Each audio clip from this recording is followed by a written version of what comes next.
आज हमारे देश के पूर्व राष्ट्रपति doctor APJ Abdul Kalam sir जी की पुण्यतिथि है। 27 जुलाई 2015 को उनको कार्डियक अरेस्ट आया था, जिसकी वजह से उनका निधन हो गया था। उन्हें जनता का राष्ट्रपति भी कहा जाता है और मिसाइल मैन भी कहा जाता है। उन्होंने 5 मिसाइल बनाई थी, जिसमें अग्नि, पृथ्वी, आकाश, नाग, त्रिशूल है। इसके अलावा भी इन्होंने बहुत बड़े बड़े कार्य किए थे, जिसकी वजह से आज की तारीख में कोई दूसरे देश हम पर हमला करने से डरते हैं। उनका बचपन का जीवन बहुत ही दुखों से भरा हुआ था। बहुत गरीबी में उन्होंने ज़िंदगी जी थी। बचपन में अपने पिता को फाइनेंशियल सपोर्ट करने के लिए वो अपने स्कूल से 3 किलोमीटर जाया करते थे अखबार लेकर, और फिर अखबार लेके वो बांटा करते थे।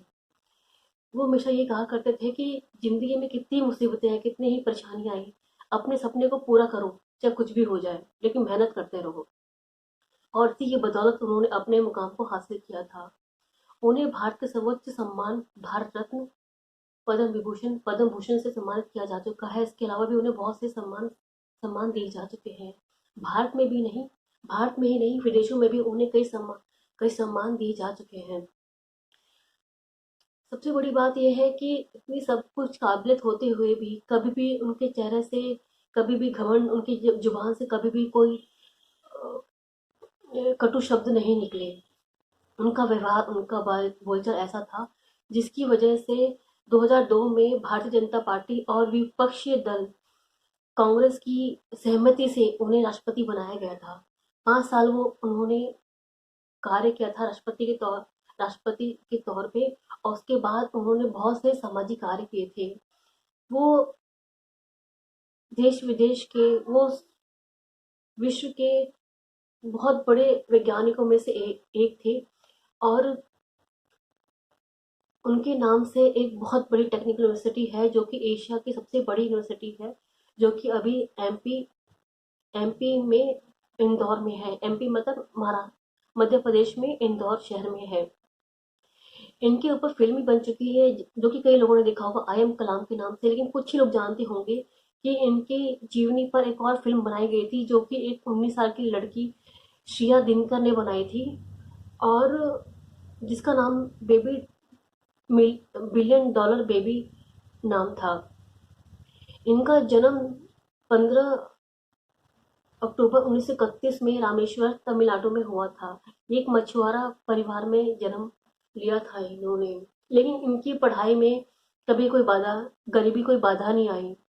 ये पढ़ते भी थे, काम भी करते थे, जिससे अपने खर्चा चलाते थे, और इसी तरीके से करते करते अपनी इन्होंने ग्रेजुएशन पूरी की थी, और आगे भी ये पढ़ाई करते रहे थे। इनकी इनकी उपलब्धियां इतनी हैं, इनके कार्य इतने हैं कि इन्हें हमारा देश कभी भुला नहीं सकता। और सबसे बड़ी बात है कि इनकी जैसे महान शख्सियत ना पैदा हुई है, ना कभी पैदा होगी। मेरा इनको नमन है। और ये हमेशा हमारे देश के नौजवानों से यही कहा करते थे कि अपने निश्चय पे दृढ़ रहो, और वो हमसे हमेशा यही कहा करते थे कि भारत के नौजवानों को अगर मौका दिया जाए तो वो अपनी काबिलियत साबित कर सकते हैं।